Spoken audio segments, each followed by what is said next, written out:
Good afternoon and welcome to RCR Presents Real Discussions. I'm your host for today, Michelle Dawes-Bird, and this is a special edition, special pop-up edition today because I'm going to have a conversation with Victory Boyd. Hi, Victory. Hello, how are you? I'm well. Welcome. We're so glad that you're here and you're here. I have so many things I want to ask you because I find that you're a phenomenal artist. So thank you for taking time to be with us here today. I know we have some new listeners, so I just want to give a few housekeeping notes if I can.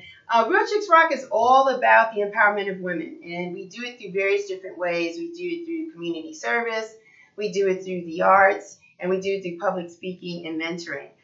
The arts platform is this. It's one component of this, and I'm super excited to always have the opportunity to have guests like yourself and come and we have conversations and discussions. So for that, we say thank you and welcome. Victory, welcome. Tell us a little bit about yourself. You are born and raised in Detroit, were you? Yes, I'm originally from Detroit, Michigan. Really? So what was your childhood like as a kid in Detroit? Well, a lot of music, a lot of siblings. I remember just being a young child, growing up, and every year or two I had a new sibling. Yeah, there are 9 kids in our family, and I have 5 younger siblings. So you're in the middle. Kind of. Wow. Yeah, and so babies and music, And we were homeschooled for most of my childhood. So a lot of lessons, all like you will get a lesson at 11 o'clock at night. There's no window. Yeah, there's no. So it's learning all the time. Learning all the time. So what kind of music was played when you were a child? Do you remember, like, what was your favorite sound to hear? Oh, we just loved the jazz that my dad played, as well as the gospel. The early 2000s gospel scene, like Fred Hammond, Mary, Kirk Franklin, we were all about that. We big fans of all of them. So the jazz, what was it? Was it classic or more contemporary? John Coltrane? I think we listened to everybody. Like, my dad would always have the radio on V98.7 smooth jazz, and we that's something that's going to always be ingrained into my memory. Yeah. Wow. And, so growing up, it's 9 kids, right? Big house, big household with family, kids, music, sound. When did you realize you were drawn to music and wanted to kind of play an instrument or get more intimate with it? Well, I realized, I think when I was born, really? because that was the culture of our family and the culture of our household, and I felt like as a baby, I felt like I'm big too. Yeah, and the way that I felt like you gained your stripes was if you could stand up and sing, if you could get up there on stage and perform, and I wanted to do that too from a very, very young age. And then I was given the opportunity to join my parents' choir that they founded called the Boys and Girls Choirs of Detroit. And I joined that at 4 years old. And but the desire to perform music and to sing and be an artist, that was something I've had since birth. I can't remember not having it. Since birth. So how was the choir? Like, did you guys get to travel a little bit? Or just... Yeah. Okay. Yeah, we traveled all over the state of Michigan, as well as, we went on field trips to different places like New York, and so it was an awesome experience. Also, my father would bring the Boys Choir of Harlem to Detroit. Yeah, he did that a couple of times and presented them in 3 times. Thank you. 3 times. Yeah, fantastic. Yeah, so it was. Yeah, we were traveling, but also bringing talent to the city of Detroit. Yeah. So school was public school? No, you were homeschooled, right? Yeah. So you were homeschooled. So you were always hearing music at home, doing the choir. What was your were you soprano, alto? I was a first soprano. Really? Yeah. Choir. Any solos when you were young? Yeah. Maybe not when I first joined. Not at 4 years old. But I had to grow into solos. But yeah, I did have solos throughout the time. Yeah. All right. So now we're in Detroit. We're in the choir. We're loving music. What was the first instrument you decided to learn? Guitar. Guitar. Yeah. First love. Do you play any other instruments? I do. I can play the piano and I can play the accordion. Okay. Actually, on my album, I'm playing the accordion on a couple of the songs. On the broken instrument? Yeah, the broken instrument. Instrument. All right, we're going to talk a little bit more about that. So now you're a musician, you're playing your guitar, you're singing. When did the songwriting come in? Did it come in at an early age for you as well? I wrote my first song when I was, how old was I? I was 16. 16? Yeah, it was like several months after I had started playing the guitar. And the first song I wrote, it started off as a prayer. And I realized that, man, that rhymes. And also, I have a lot of things I'm thinking about in this regard. The prayer that I was praying was like, Jesus, please hear me when I cry.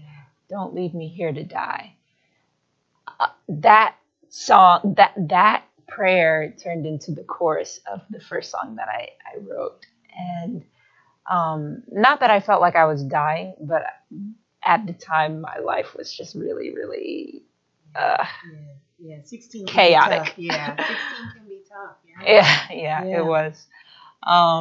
So everything felt really chaotic at the time, and I remember just I had tried writing songs previously, but this just came naturally, and like the lyrics were just flowing, like, and then it took me like a week, and then I had my first song ever. Really? Yeah, at 16. Yeah. Wow. And I think that pattern kind of repeated itself, where I maybe was having a difficult time trying to figure things out in life, and then was inspired in that moment to write a song and discovering hope in these different situations. And so many of my songs follow that same pattern of maybe it has a sad element, but it also has a hopeful. It does have hope. It does have hope. We're going to talk more about that too. So you're writing your first song at 16. You're playing your instrument, your guitar. You're using music as an outlet to express yourself as things are going on in your life, which is great. So how did we get from Detroit to New York? Was New York our next stop, or did we move to another city from Detroit? We did move to another city from Detroit. Well, it actually wasn't a city. The population was so small that it was literally like everything was divided by counties. We moved to Tuscola County, which is in the thumb of Michigan. Really? It's 2 hours north of Detroit. Okay. Michigan is shaped like a min. Okay. And so we were in the thumb, and it's a rural area, cows, farms. We lived there for about 2 years. And we moved there because my parents were interested in opening a music camp. We usually had music camp every summer in Detroit. We had to rent out different locations like churches and community centers. But they found a permanent location in the thumb of Michigan. That's 2 hours north. And so, we acquired that property and moved there, and and then my father founded a statewide children's choir called the Michigan Fine Arts Youth Choir. So it expanded from the Boys and Girls Choirs of Detroit to a statewide choir called the Michigan Fine Arts Youth Choir. And then in the summertime, we'd have music camp on this big property, those 5 acres of land, and campgrounds, all sorts of stuff. So, yeah. And that went on for about 2 years? 2 years. And we actually moved to New York. Well, we were always raising funds to support the camp because it was a big operation. And we would go all around the state of Michigan performing, as well as raising money at different music festivals. And we didn't move to New York. My father was like, one winter when the economy was really, really bad in Michigan, my father was like, we're going to go to New York and raise money for the camp in New York City. Okay. And we didn't really know much about the city. We just knew, there's a constitutional right for freedom of speech, and you can go on a street corner and sing because this is America.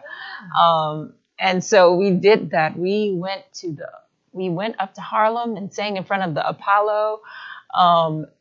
It was,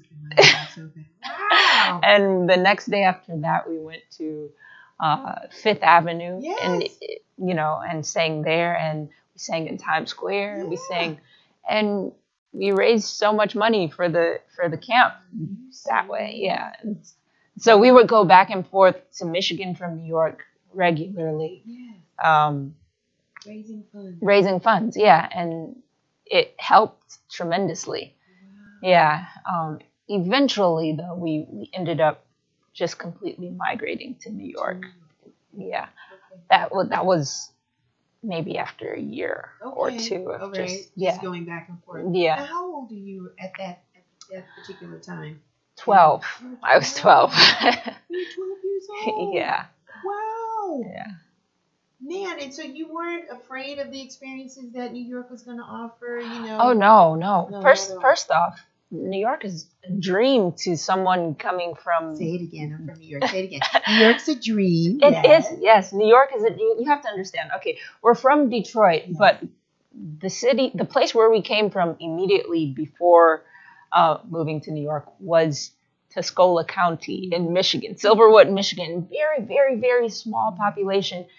Going from a very small area like that directly to New York City, and as like kids and young people, like we were excited. We wanted to do whatever we had to do just to be in New York and be like the lights and the energy, the people, the vibe, the creative.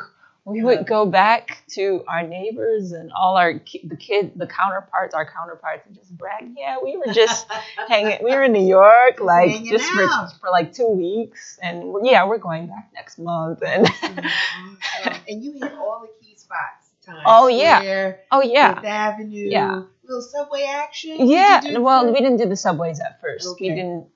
That was a bit too much. Too fast. Yeah. Eventually, but yeah. It was, like we would just we were just singing on Broadway, Oh my gosh. So you had the bug and the love for New York at a young age. Yeah. Mm-hmm. I think most people do. You have to understand how many tour groups go on. They have to save a lot of money just to go on a field trip to New York. And like, we were there like 2 times a month. Yeah. That's awesome. So when did you guys decide to actually move to New York? I don't remember exactly when I don't remember exactly when or the turning point, but because we would spend so much time in New York, it was almost like we lived here. Eventually. And then once we just ended up staying here for so long, it was like 2 months on like during the summertime. So it was almost basically like we lived here. So, and then school started back and we were homeschooled anyway. So it was easy to, you're homeschooled. Yeah. So then once you guys started to really spend more and more time in New York, you were still doing the spots where you're playing your music, Fifth Avenue, Times Square. Was it really just for the camp at that point? Or well, eventually we stopped doing Times Square and Fifth Avenue, and because we discovered this amazing spot in Central Park, this amazing space with amazing acoustics and amazing art, and it carried our voices very far. And so we would perform here in Central Park, and that was, once we discovered that space, we were regular performers there. Yeah. You and all your brothers and sisters? Mm-hmm. Wow. Yep. And so how long did we do that, like singing in Central Park in that space? Well, our family is known. We're almost like a tourist attraction because we performed there for so many years. It will be 11 years. Really? To date. Wow. And that's a career. Yeah. I mean, I was 12. I'm 20, turning 24 soon. Wow. So 11 years. Yeah. And so now you're doing this with your family, and so I got the impression or the sensation that there were moments and times that you were doing it by yourself. Is that not a fair statement? Yeah. Eventually, as I became really good, I was becoming better at playing the guitar. I would just, whenever we had a break from singing together, I would just, we're taking a break. Let me, sing some songs. And, so I would sing by myself. And eventually I started getting much better at singing as a soloist, the combination between playing the guitar and singing.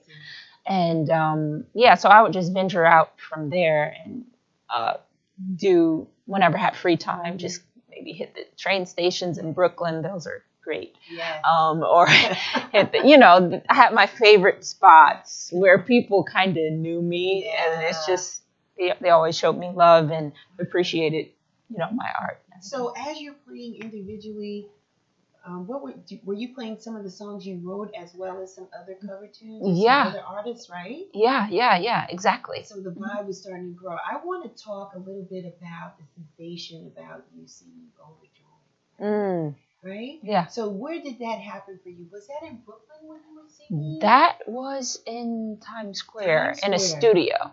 We were in the hallway of a studio, of a building. But yeah. And you sung Overjoyed. And you posted it? Someone posted it? Yep. This it was Dr. Boyce Watkins. If you're familiar with him, he has quite a large following. But when he posted it, people picked it up right away. And how many views did you get? It's well over 3 million on Facebook. 3 million views singing Overjoyed. Have you heard from Stevie Wonder? I wish. I wish. It's happening. It's gonna happen. Yeah, it's gonna happen. I'm sure of it. So this takes off, like social media takes off. The 3 million hits, like, so are people starting to come at you like victory? Is it like, did it broaden your audience? Oh, definitely. I was not used to people knowing me. Right. I mean, people know me in the context of my family, and they also know me as, oh, that's the girl that's down there singing, you know, in the park or whatever. But this was like a whole new, wow, I'm getting messages from people in California or Texas or North Carolina or, you know, Iowa or like, that was the first time that anything of that magnitude happened to me. And it was a shock. It was almost scary in the sense, like, all these people feel like they know me. And I'm like, I don't want to do anything that would, you know, make them disappointed in me. Like, I felt like you can there was a burden. Yeah. I'm over it now, but at the time. But there's such a connection with your music. The way that you write, the way that you perform your songs, the ones that you write, as well as the ones that you cover other artists. I've heard you sing different people's songs, and it's just the way that you connect with the music and then with the audience, why people feel like they know you. It just feels like it's a very safe, loving, nurturing, if you will, environment. Yes, it may be some sadness, but then there's always like these beacons of hope in the songs that you write and you perform. And so it just makes people feel good. I think that's the thing about you, that people are so drawn to your sound and just the way you carry yourself as an artist. Thank you. You just make people feel good. And with the things that are going on, you know, in our country and in the world, people need hope. Right. You know, and especially when we see people that have a similar melanin like ourselves, it's beautiful to realize that, one, you're creative, two, you're artistic, three, you carry yourself well, and then you sing about things that we can't typically hear on the radio, which is unfortunate because, that's a whole lot of music, and it's great, and it's sound, and it allows people to party. But then there's also there's a consciousness that, as musicians and just people of color, we've always been able to raise some level of love, consciousness, hope in our music, you know, from Marvin Gaye, right up to, you know, current people. So I think, like, not to add any kind of pressure to you, but I think that you're continuing on a lane that we need to see and feel and venture. I think every time you pick up a guitar, you give somebody hope to be a musician, because we don't typically see enough of that. You know, everything is very synchronized. It's very, a little bit more fast-paced. It's a little bit more different. But the fact that you're curating your own sound and your own music is what makes you so attractive in a musical way. Thank you. Yeah, I appreciate absolutely. that. So you've been doing a lot of things lately. I want to take a step back as to how we got there. So we got the 3 million views, social media. Now people are feeling like they know you. Now there's like this surgence probably of people probably wanting you to perform in different places outside of the spots in New York, right? Mm-hmm. Yeah. So I want to talk about a little bit of how and who discovered you. So you're doing your thing, right? Mm-hmm. And so is it that someone took your music to someone and they said, yeah, I mean, yes. Tell the story. Yeah. Let me tell. Well, I was signed a year before the Overjoyed video came out. Really? Yeah. Me and my family, we were all signed to Roc Nation by Jay-Z. And I'm a part of, me and my brothers and sisters, we have a band called Infinity Song. And so there are 5 of us in this band, and we're all signed to Roc Nation. But Jay-Z requested that my album be the first project that we create together. And how we got that connection was there was a video of me singing Nina Simone's Feeling Good in Central Park. And this gentleman by the name of James Samuel, he sent this video over to Jay-Z. And he's like, bring her in. I want to meet her. And so me and my whole family, we went up to Roc Nation, and we had a great exchange with Jay-Z, and he ended up signing us. And yeah, so I was working very, very hard on writing songs and recording songs in the studio many, many days of the week, of the year. And so my album was almost done by the time that Overjoyed video came out. So the album didn't actually come out till a year after the Overjoyed video went viral. So it was good timing, because it was starting to, it put me on the map in a sense in a lot of people's minds and consciousness. But the album didn't actually come out till a year later. But yeah, it was, Awesome. Yeah. That's a great story. Yeah. So now, are people flocking to your spot in Central Park and just in hopes of being discovered, and just, so how is it Well, now? I mean, if you're committed to performing there for 10 years, yeah, you can expect that. You can expect that you will get some amazing opportunities. The main opportunity being developing your craft. Yes. I mean, because if you're excellent at what you do, people are gonna come find you.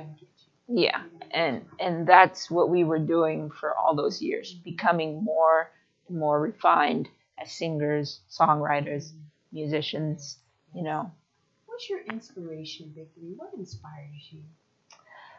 I'm inspired by the hope that I find in dark situations. When I feel sad, or when I feel troubled, but discover hope in these situations, I'm inspired to write about it. But in order for hope to have the biggest and best impact, you have to describe the situation that it came into, and that, you have to describe the darkness that was there before. So then you'll feel the impact of the hope that, fixed the problem. So I'm always writing about these different situations, whether it's social or spiritual, or, it's all spiritual. But to put a name to this hope, my hope that I find in every single situation is Jesus, simply Jesus. And people are sometimes afraid of, the name, or they have a different religion, and, but I think that Jesus shouldn't be subjugated to a specific religion or a denomination or whatever. He should be able to transcend, because the power and the hope that lies within him and his spirit is not only for Christians. It's for every single person. And so I write my music in a way that everyone can receive it and feel the spirit of Jesus. I want everyone, no matter where they're from or who they are, to feel the spirit of hope that is available to everyone in every dark situation, every situation.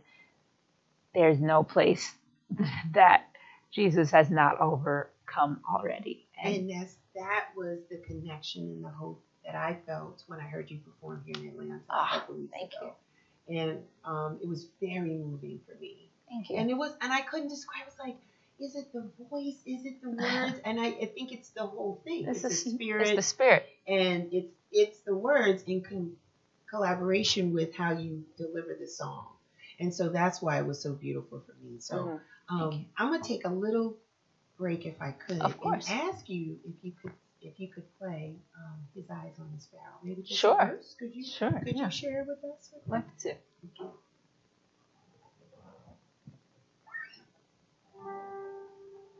Why should I feel discouraged? And why should the shadows come? And why should my heart feel lonely and long for heaven and home, when Jesus is my portion,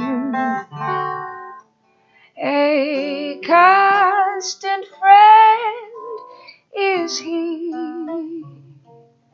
His eye is on the sparrow, and I know that He watches over me. I sing because I'm happy, and I sing because I'm free. His eye is on the sparrow, and I know He watches over me. His eye is on the sparrow, and I know He watches me.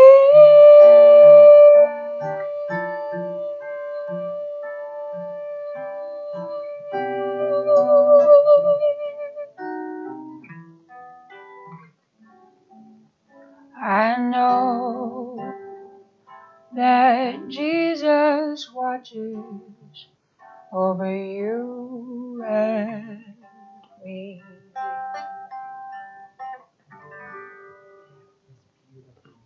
Thank you. That was beautiful. Thank you. I got a little tear. That was beautiful. We would have been remiss if we didn't allow the Spirit to enter in. So thank you for singing that and doing that.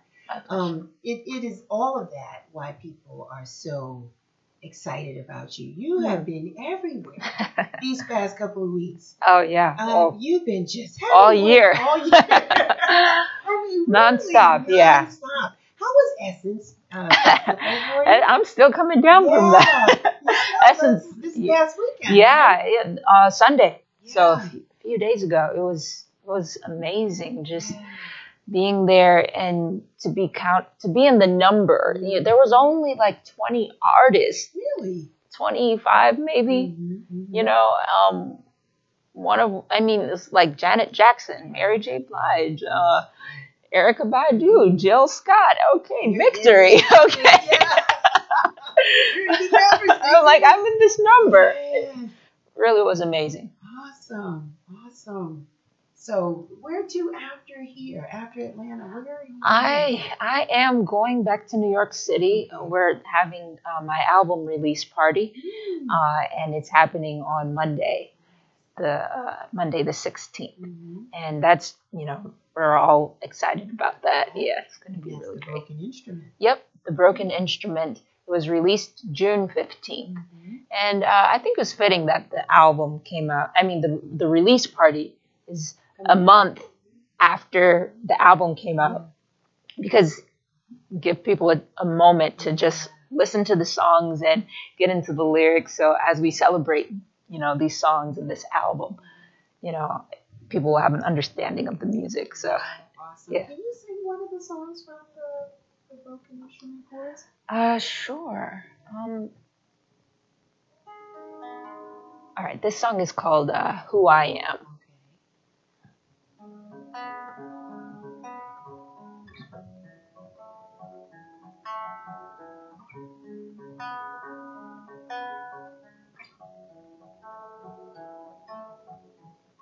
I was born in a world of great divide.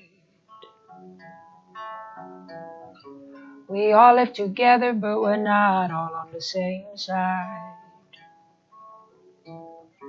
When I was a child, I didn't see all the lights, but that was until reality opened up my eyes. I saw people that looked like me pray for equality, while others believe in supremacy.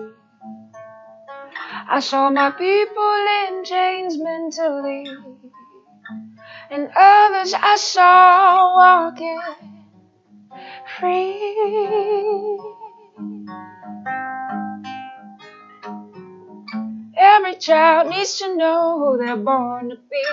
Am I born for greatness? Am I born to be free? And every day when I wake up, I hear bondage coming for me. Lies of society tear me down and take away my liberties.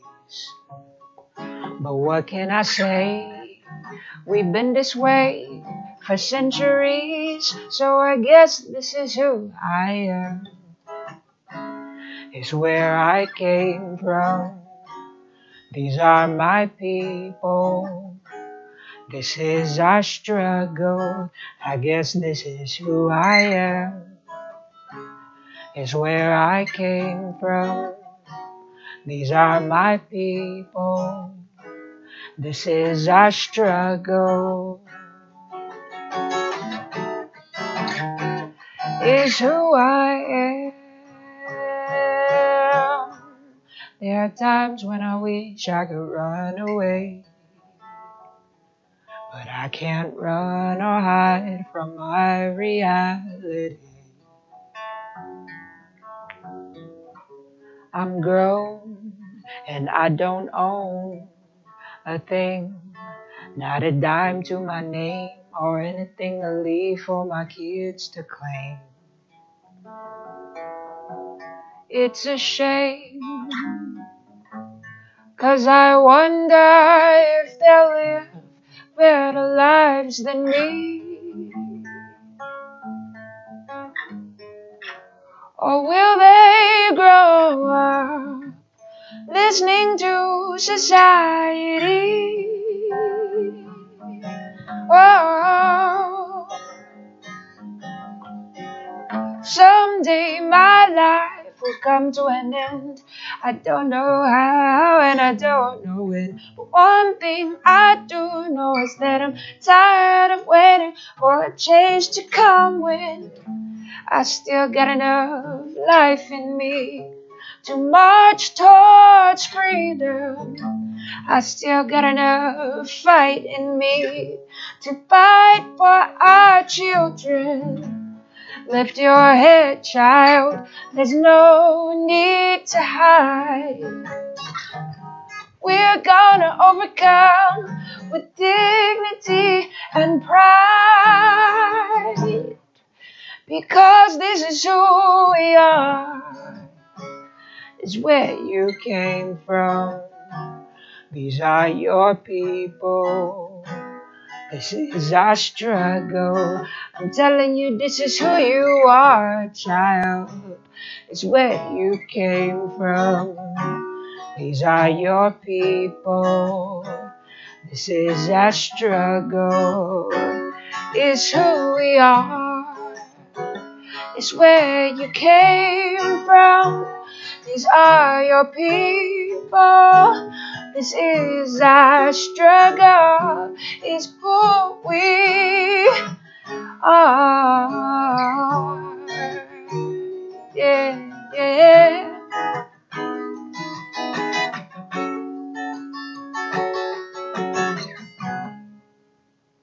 Beautiful. Thank you. Beautiful. Thank you. Beautiful. One thing people didn't realize is that you're so passionate that you were actually playing before we started our conversation today. You just were so close to your instrument, and so it goes with what you were saying about being so passionate about what you are and what you believe in, what you want to convey and do. Yeah.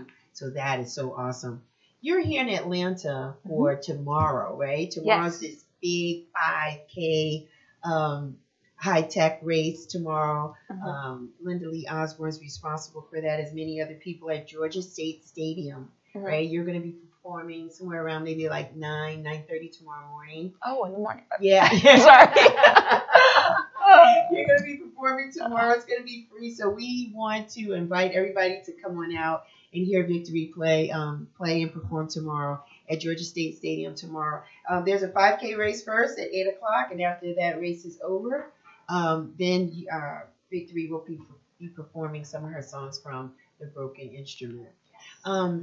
When people see you, for young ladies, what would be one of the things you would tell them for inspiration? I want to say something that's not cliche, but many times the cliche things, well, if you know what they mean and you actually take them to heart, but like you hear all the time people talking about, you have confidence, what does that mean? I should write a song about that. Yeah. But really, just carrying ourselves with confidence because we are, we're queens, we're royalty. Having your identity secure in truth.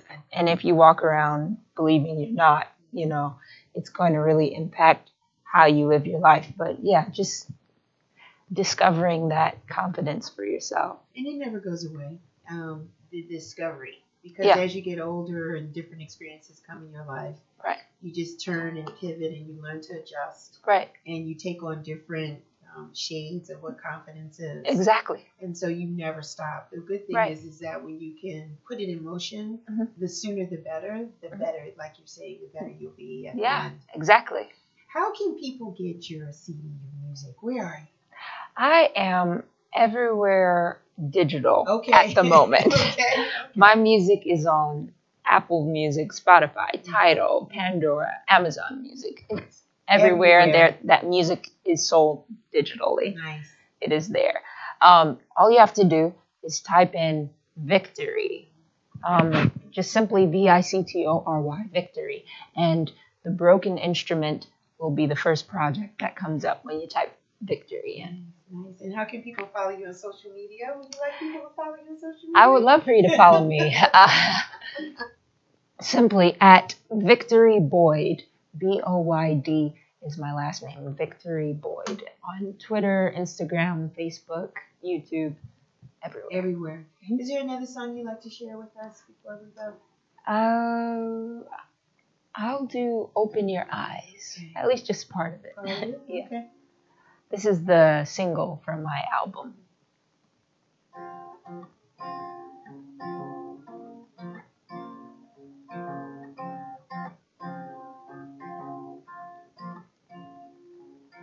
I wanna fly beyond the sky, higher than where the airplanes glide. I wanna sail the 7 seas and maybe visit all of the countries.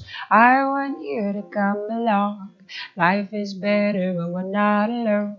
and we might make a very good team, and then we could reach our every dream. But you always got something sad to talk about, always walking with a heart full of doubt. You don't seem to see all of the possibilities, and I want to make you happy. I want you to be free, but there seems to always be forces of gravity weighing you down. And I want you to fly with me.